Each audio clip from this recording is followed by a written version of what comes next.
I want to Recording in introduce progress. Dr. Handing. Dr. Elizabeth Handing has her PhD in Aging Studies. That also gets called gerontology. I am aging, so I need glasses to read this. With a focus on cognitive aging and prevention of Alzheimer's disease. She's worked on clinical research trials and international research studies examining risk factors for Alzheimer's disease. Handing has published her research findings in academic journals such as the Journal of Gerontology, Frontiers in Aging Neuroscience, and Innovation in Aging. Dr. Handing is passionate about helping older adults stay healthy, both physically and mentally. Many of you here know her as Elizabeth, who is a beloved silver sneakers instructor here at the Golden Community Center, and who's recently started teaching the Fit and Energized class at First Methodist. So I'm going to hand the microphone over to Elizabeth. Thank you so much, Suzanne, and thank you all for being here. It's so great to see you, and thank you for the lovely introduction. So today I'll be talking about brain health, and the topic of brain health is very large. And so unfortunately I can't cover it all in an hour, so I've distilled it down to about 3 topics that I'll focus on today.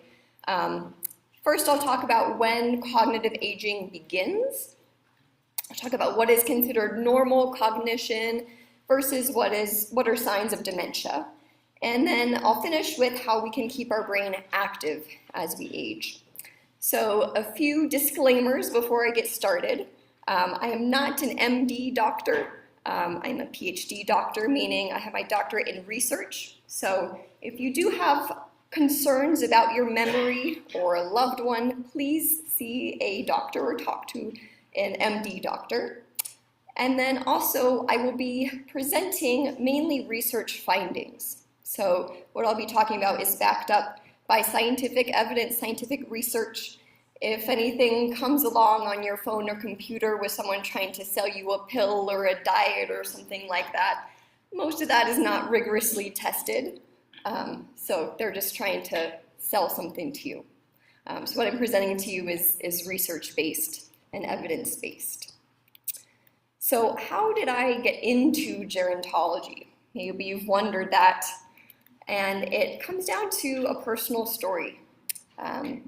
So this is my grandmother, and I was very close with my grandmother. She lived with my family and I, and one day, out of the blue, she had a massive stroke. And she ended up in the hospital in a rehab facility, and she lost a lot of her physical mobility and speech. And because of that, she wasn't able to live at home anymore, so we had to make the decision to put her in a nursing home. And that was the first time that I ever stepped foot in a nursing home or an assisted living facility. And to me, it was really eye-opening to see the people there and to see the nurses and the doctors. And it just opened my eyes to what life is like for a lot of people that live in assisted living or a nursing home. So after that stroke, her memory started to gradually decline. And we would visit her very frequently, and as the months and years progressed, she would repeat the same questions, asking the same thing over and over again, and then she forgot who I was, and that was really heartbreaking. And if you have somebody with dementia, you know how it robs them of their identity and how it just robs people of their lives. So that's how I got into gerontology. A little bit about my academic history. So that story happened when I was in high school, and that inspired me to study psychology and neuroscience at the University of Colorado Boulder. I then went to the University of South Florida and did my PhD in aging studies or gerontology, and that's where I focused on cognitive aging and risk factors for Alzheimer's disease. After that, I took a postdoctoral research fellowship in North Carolina at the Stick Center for Healthy Aging and Alzheimer's Prevention. And there I worked on several clinical trials focusing on risk factors for dementia. More recently, I was a research fellow up at Colorado State University, and aside from teaching exercise classes, I'm also an adjunct assistant professor at the University of Denver, teaching a class on cognitive aging. All right, so back to the talk and back to our topic. So when does cognitive aging begin? Does anybody want to take a guess? If you've seen your cheat sheet, you already know. But this is debatable, right? This is debatable.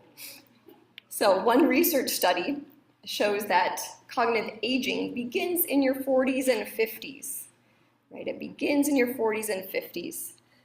And what I mean by cognitive aging is when some of those mental abilities start to become slower, right? So we see a pretty, cognition in general stays pretty stable until about your 40s and 50s, and then there's a more gradual decline after the age of 65.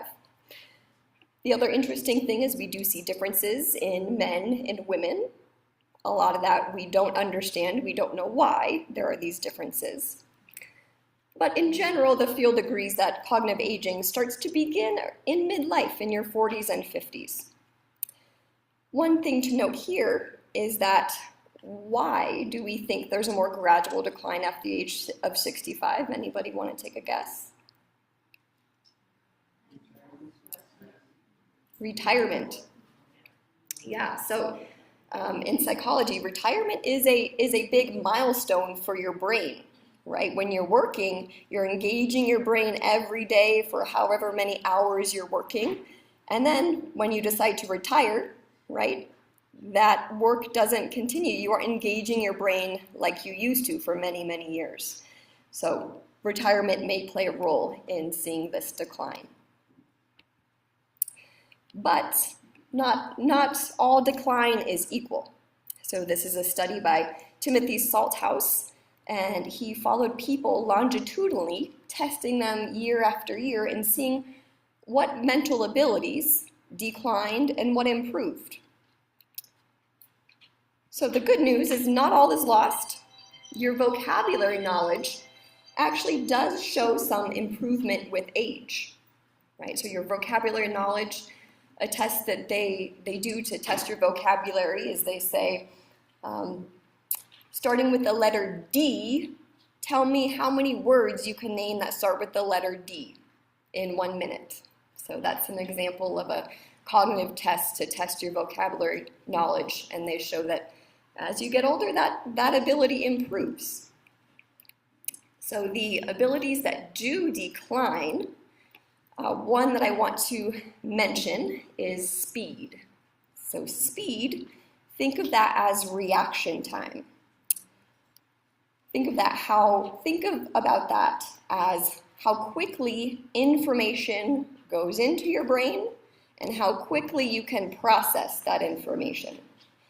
So an analogy that I like to think about with speed is your brain like a computer, right? Your brain like a computer. So you have to get the information in, right? You have to put the information in. Your brain has to process all that information, and then it has to spit something out to you, some type of output, some type of action, right? So that speed of processing is something that we see a significant decline in after the age of 50. So why are there differences in cognition in all those abilities? So I just mentioned the speed of processing theory, right? There's a general slowing in the way that the neuron fires as we get older. And that's just like that computer analogy. It's just a general slowing of the whole system. It's not one in particular, but it's just a general slowing. Another theory is called the frontal lobe theory. And something that is considered normal aging is for your brain to shrink a little bit, decade after decade, and that's considered normal. The frontal lobe theory proposes that there's a pattern in the way that shrinkage happens. So it starts off with your prefrontal cortex or your frontal lobe, right by your forehead. And that part of your brain is important for your attention, your concentration, things like planning, decision making, and your social behavior. And all those things activate your frontal lobe. And those things we see natural declines with aging. So that shrinkage begins at the frontal lobe and then it moves backwards towards the top of your brain, your temporal lobe. And lastly, that shrinkage happens towards the back of your brain, your cerebellum. Your cerebellum is important for coordination, things like walking and movement and fine motor skills. So the decline happens front to back in the brain. If you want to think about that, that's what the frontal lobe theory proposes.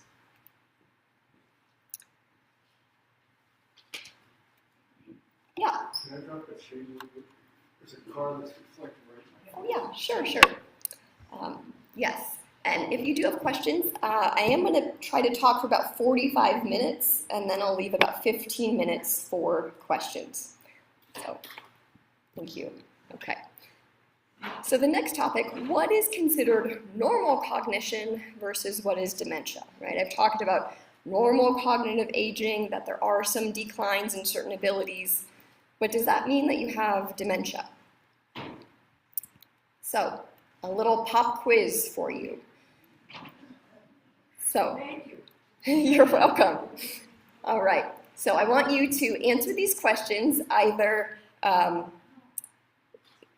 these questions, maybe say it quietly to yourself. All right, so first, what is the day today? What is today's day? And then what is the date? Okay, what is the year? Good. You passed so far. All right, I'm going to give you 3 words to remember and then repeat those 3 words back. Ball, cat, pen.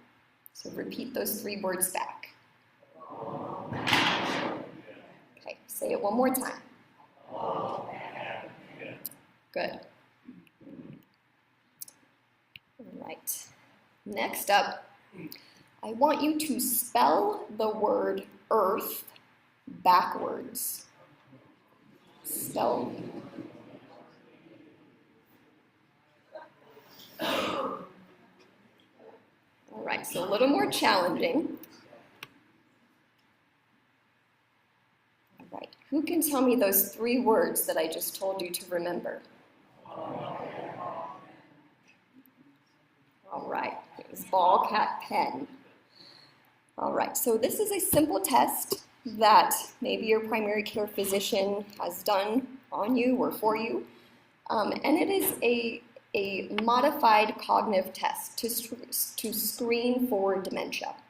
So people with dementia probably don't get the date right? They may say it's a different day, or they get the month wrong.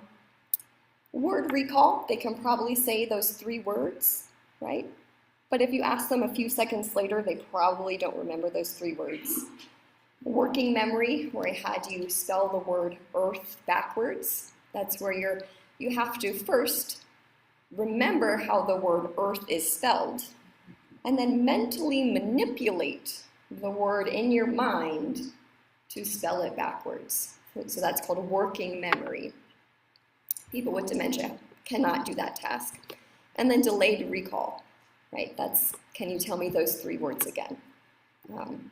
So if somebody has difficulty with these types of questions that may be evidence that they need further cognitive testing to see what's going on.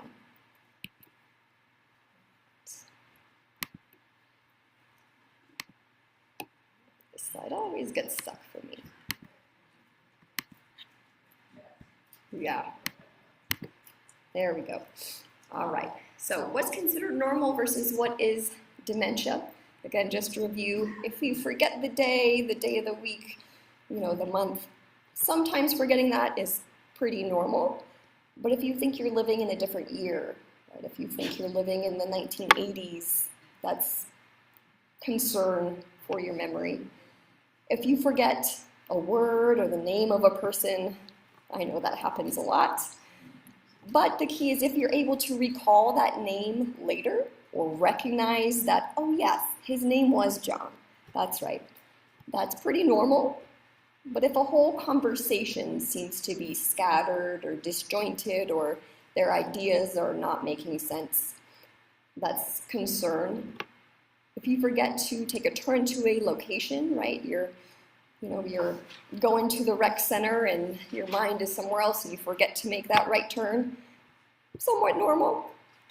Something that we see in people with dementia is with driving, they become very disoriented, right? They think they're going home when they get on the highway and they end up in Nebraska. And it's like, where were you going? So loss of orientation. So the key, the take-home points with these questions is that being forgetful, yes, it's a nuisance, it's annoying, and it happens. If it does not interfere with your everyday life, then it's considered normal. If those cognitive mistakes and errors do cause difficulty with everyday tasks, and if they're a safety concern, that's when you should probably talk to a doctor. All right. So, a few statistics about dementia. All right. So, dementia is the 6th leading cause of death for adults 65 and older. Statistics show that between 2000 and 2022, deaths from heart disease, we've been able to decrease those deaths from cardiovascular disease and heart disease, while Alzheimer's deaths have increased 142%. Statistics show that 1 in 3 people die from Alzheimer's or dementia. And Alzheimer's kills more people than breast cancer and prostate cancer combined. So it is a serious, debilitating disease that we are trying to find a cure for, trying to find things that we can do to prevent the onset of dementia. However, we don't have that right now. The projection looking into the future, so in 2020, there were about 6 million people with Alzheimer's disease. Currently, there are about just over 7 million cases of Alzheimer's disease, and we're expected just to see that those cases increase, right? Primarily with the baby boomer generation and the aging generations, right? We see this gap. The purple represents people 85 and older, and we see the largest increase in that particular age group. So by the year 2060, it's going to nearly triple.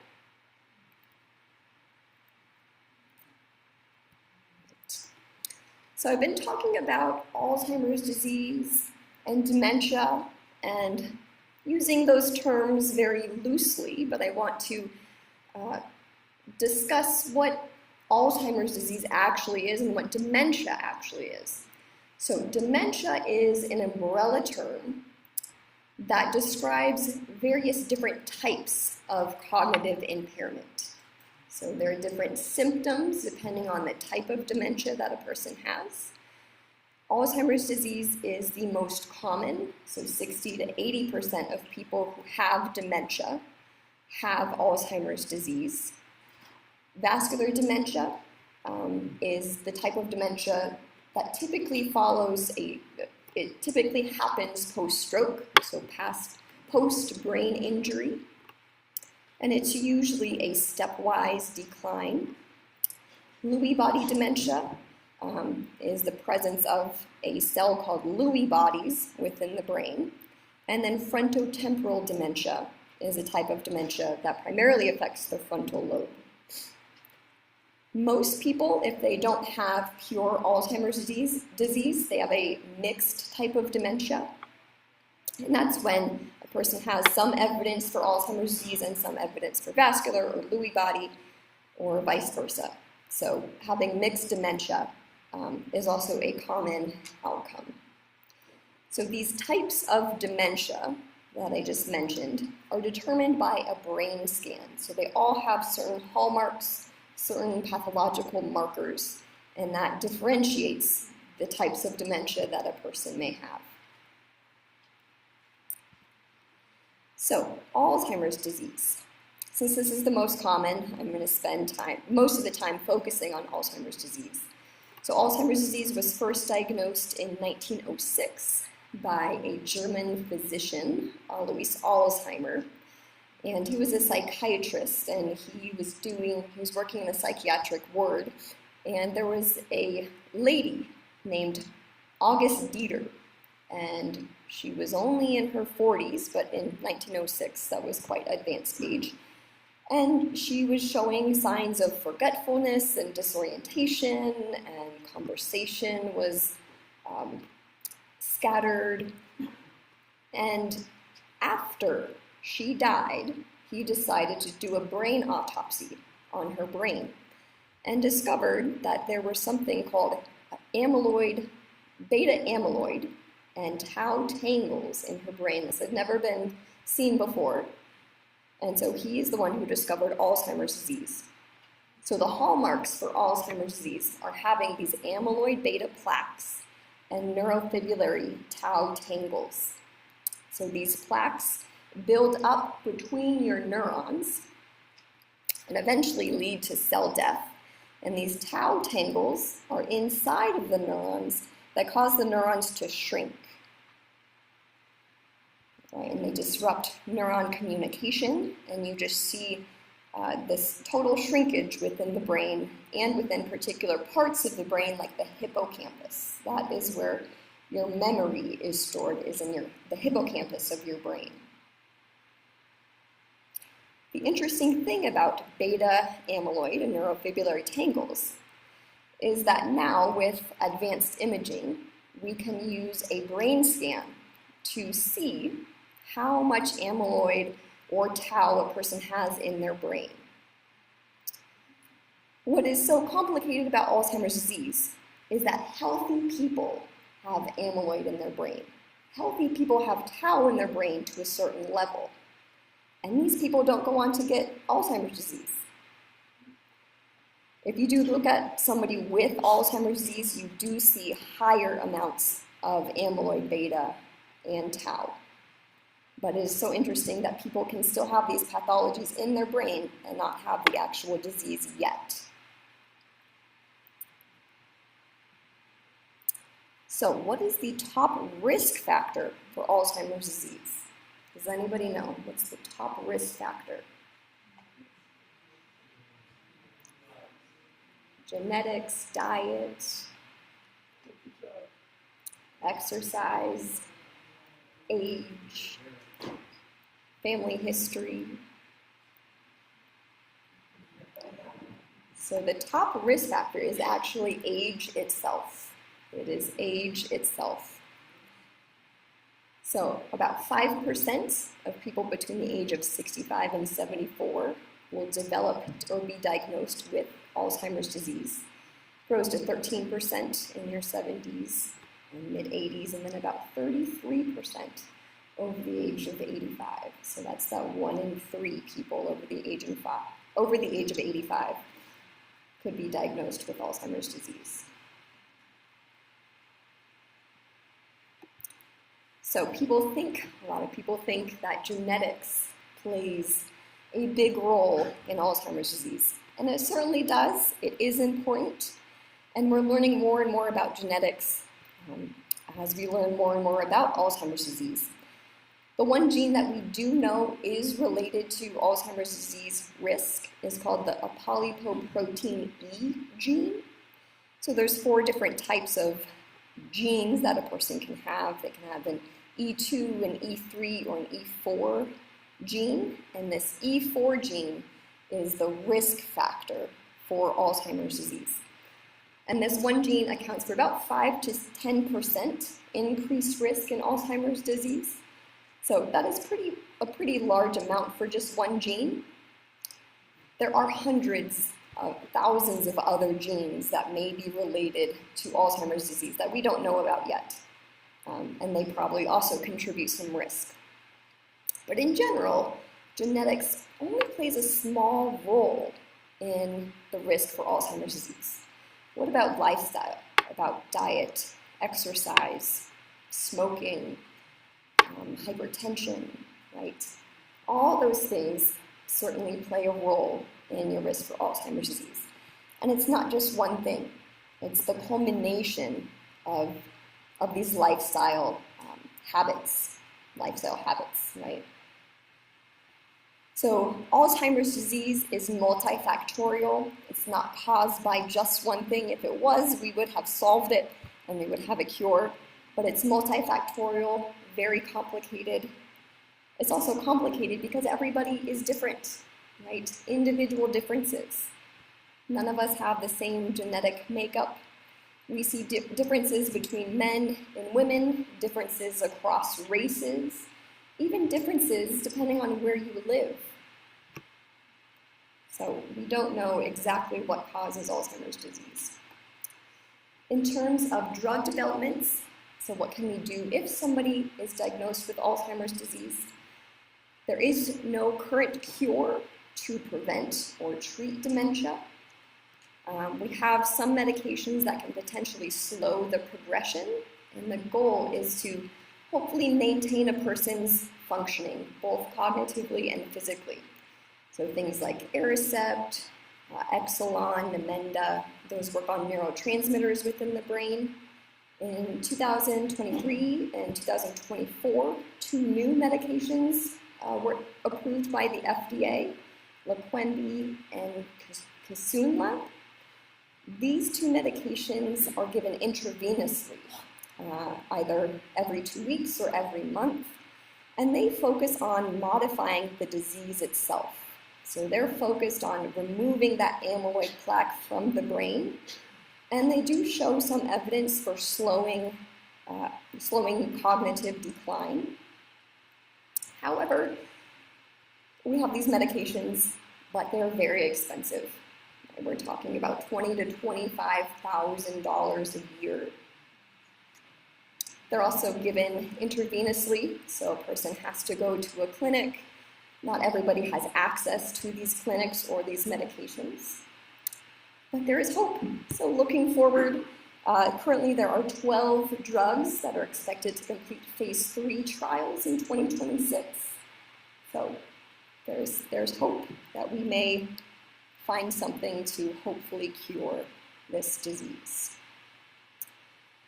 So the last section, how to keep our brain active as we age. So I guess my guess is that most of you do not have dementia or Alzheimer's disease in the audience, but you probably don't want to get the disease. So I'm going to spend a few minutes talking about this really interesting research study published by Livingston and colleagues in 2024. And this research paper is an international research paper. They conducted surveys across the world and took this life course perspective for understanding risk factors for dementia. So going back to early life, right? People, children, if you want to think about that, they do see differences as children get older in terms of level of education. So we see a difference in people's brains if they graduated high school versus if they did not graduate high school. So that's what I mean by going back to early life. Level of education is complicated, right? There's a lot of other things that are embedded in education, like socioeconomic status, quality of education. But if we look at the degrees that people actually have, we do see a difference if they did not finish high school versus if they continued on to college. So about 5% is related to early life education.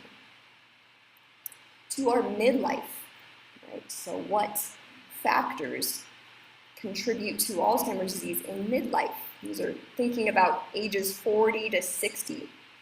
Hearing loss untreated hearing loss contributes about 7% of your risk for dementia.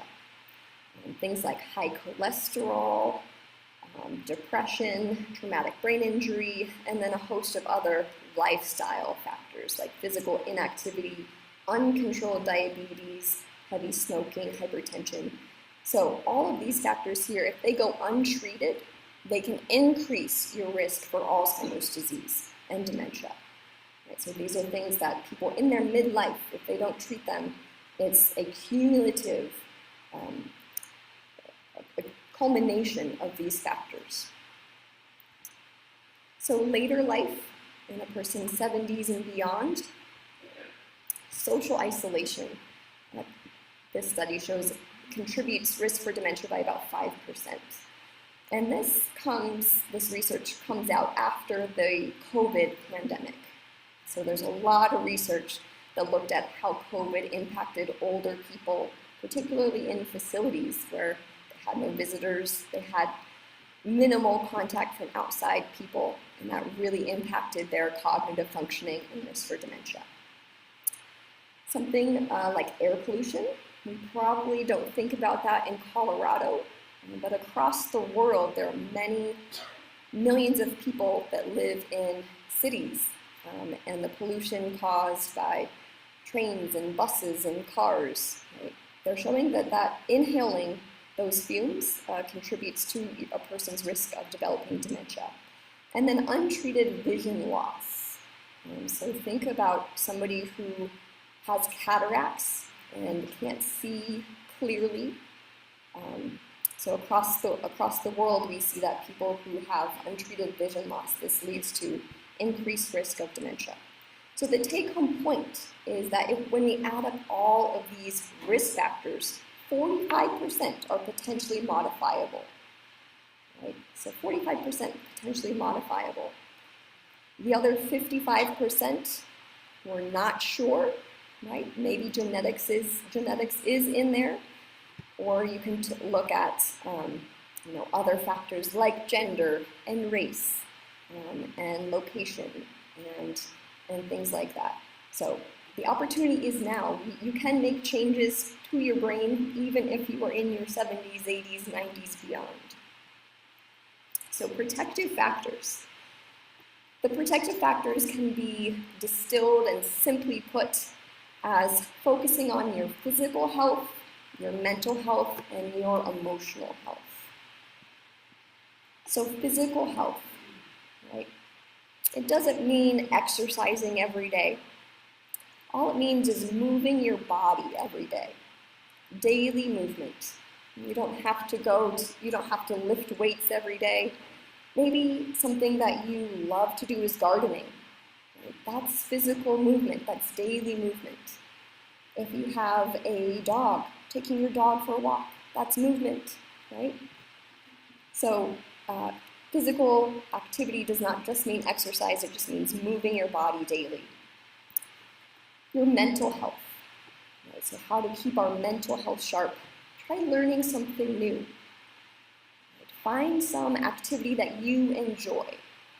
People ask me, so do I have to do crosswords and mahjong and all these things? If you enjoy it, go for it. If that's not your thing, you don't need to be forced into doing that. So find something that you enjoy, some activity that stimulates your brain, that engages your mind, and maybe it's trying something new. And lastly, emotional. So connecting with other people, right? So having that, someone that you can talk to, someone that you can maybe walk with. Right. So focusing on physical, mental, and emotional health. Some everyday examples. Let me get there. Right. Dance lessons. Right. If anybody wants to try something new, maybe take up dance lessons. This is something that, yes, you're moving your body, you're challenging your mind by learning new steps, and you're probably dancing with other people. Maybe if dancing isn't your thing, go to an exercise class, right? Come to either the rec center here, or once again, if you're intimidated by exercise itself, joining a walking group, right? Again, moving your body, connecting with other people, volunteering. Also a wonderful thing for your brain and your body. Find an organization that you are passionate about. You'll probably meet other people who are passionate about that same thing. And a plug for joining the activities here at the front porch. So there are so many wonderful activities here, so many different groups. So I encourage you to join some of the activities going on here at the rec center because they are amazing. So what can we do every day to improve our memory or help our memory? And this is one trick that I use. If you have a different strategy that works for you, great. So this strategy is called Look, Snap, Connect. So I want you to think about where you parked your car. Where you parked your car today. Maybe you remember, maybe you don't. But something that will help you remember where you parked your car is to look, right? Actually turn your body, make eye contact, look at where you parked your car, right? Visualize what other things are around there, landmarks are around there. Snap, take a mental picture of where your car is, and then connect it with an existing idea. Right? So make that connection and say, oh, I parked right underneath the lamp pole. Right? So I'll remember the lamp pole, right? This also helps with remembering names.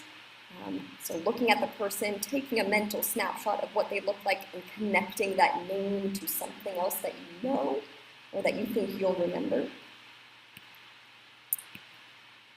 The other tip is to just slow down, right? A lot of times we're trying to remember 5 different things or 10 different things, and eventually we don't remember any of it because we're trying to remember too much. So slowing down, focusing your attention on what you need to accomplish. So focusing on a single task rather than multitasking. And lastly, having consistent habits. So back to the parking analogy. If you have trouble remembering where you park, try to park in the same place every time. Right? Maybe it's at the very end of the parking lot, but at least you remember that it's the same spot every time. If you lose your keys, try to have one place that you always put your keys. Right? So having a consistent habit can help. So just to review what I've discussed today, so cognitive aging begins in a person's 40s and 50s. Not all cognition declines with age. There are different rates of decline. Dementia can be detected through cognitive tests, like just a 5-minute screening test, brain imaging, and biomarkers. 45% of dementia risk is potentially modifiable, and focusing on your physical, mental, and emotional activities. And if you like the tip, Look, Snap, Connect, feel free to use it in your everyday life to hopefully keep that brain sharp. Right, so a few resources for you. The Colorado Alzheimer's Association has a local group. They're based in Denver. There are wonderful resources on their website. If you do have concerns about your memory or cognition, the one site that I do know of that does cognitive testing and screening is the University of Colorado Alzheimer's and Cognition Center that is over at the Ann Schutz Medical Campus. And Alzheimer's.gov is sponsored by the National Institute on Aging. If you're interested in more clinical trials or learning about clinical trials or being a healthy volunteer for clinical trials, right? We wouldn't be able to do research if there weren't volunteers for it. So Alzheimer's.gov, you can find more information about that. So thank you everyone for your attention, and I'm happy to take any questions.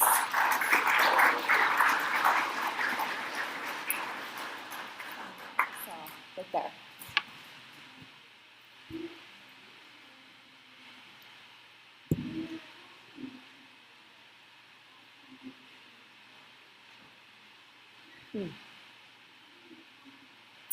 Yeah, so the question She said, in the functional medicine field, Alzheimer's disease is being dubbed diabetes type 3. So what we do know about Alzheimer's disease is there is the development of amyloid is related to insulin resistance. So people who do have dementia do have a higher risk of getting Alzheimer's disease, but it is related to that insulin, the way that your brain processes insulin. I wouldn't say that it is the only thing that's causing Alzheimer's disease. It certainly plays a role. And in terms of calling it diabetes type 3, I'd say it's a little bit of a stretch. Just terminology in terms of what people want to call it. I would still just call it a disease of the brain. So.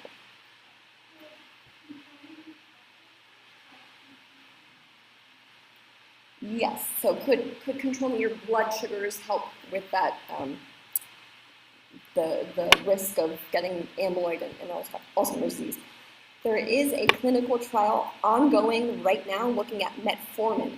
So metformin is a diabetes medication, and the clinical trial is looking at people without diabetes and having them take metformin and tracking their cognitive function. So to be determined if diabetes medication could help with dementia.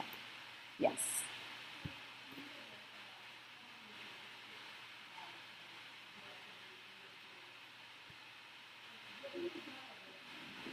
Yeah, so what does a person die of if they die of Alzheimer's disease? That's a really great question. So we think of Alzheimer's disease as a memory disorder, right? It affects your memory. A person can't remember what they're doing. In end stages, a person forgets to eat, they forget to drink, they forget to go to the bathroom, or they're unable to by themselves.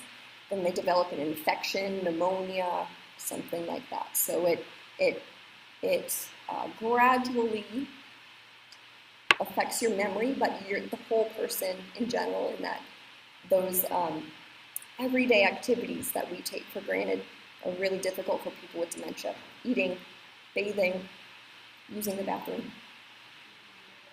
Exactly, taking medications. Yep, exactly. Let's see. You gave some data on ages for diagnosis. Mm-hmm. And many things diagnosis is very development from actually fractional growth. Is there any estimate on how much the delay of diagnosis is after people get measured? Yes. I have an extra slide just for you. So this is a study published in 2013, and this looks at different trajectories of people.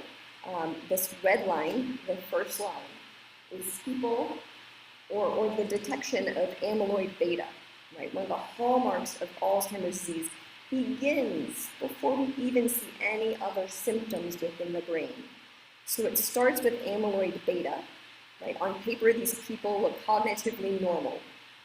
Then comes the tau tangles within the brain. It also happens in cognitively normal people. Then we can start to detect some changes within their brain, so that abnormal shrinkage. Then we can finally detect on paper some form of memory loss, some form of memory impairment. And then we see declines in physical function. So a lot of these things happen decades before a person is actually diagnosed. Yeah. What's the MCI? Yeah, so MCI is a term, I didn't want to talk too much about it because it's complicated, but it stands for mild cognitive impairment. Mild cognitive impairment, which is this intermediary stage that a person could be diagnosed with before they're diagnosed with dementia. So people with mild cognitive impairment show some type of cognitive impairment, but it does not meet criteria for actual dementia. People can also live with mild cognitive impairment their entire lives and not develop dementia. some of those people will go on to develop dementia. So it's just an intermediary stage before dementia. No numbers, yeah, because it depends. So there's no age. Right? So age is not on the x-axis, and that's on purpose because we can't do it in age. Every person is a little bit different. Yeah. Yeah. So I'd say this beta, start this in your 40s and 50s. Right? So say that this graph starts in your 40s and 50s. That's kind of when we see some of those changes happening. But we don't know the exact age either, right? So that's why age is not on that x-axis. Yes, Melanie.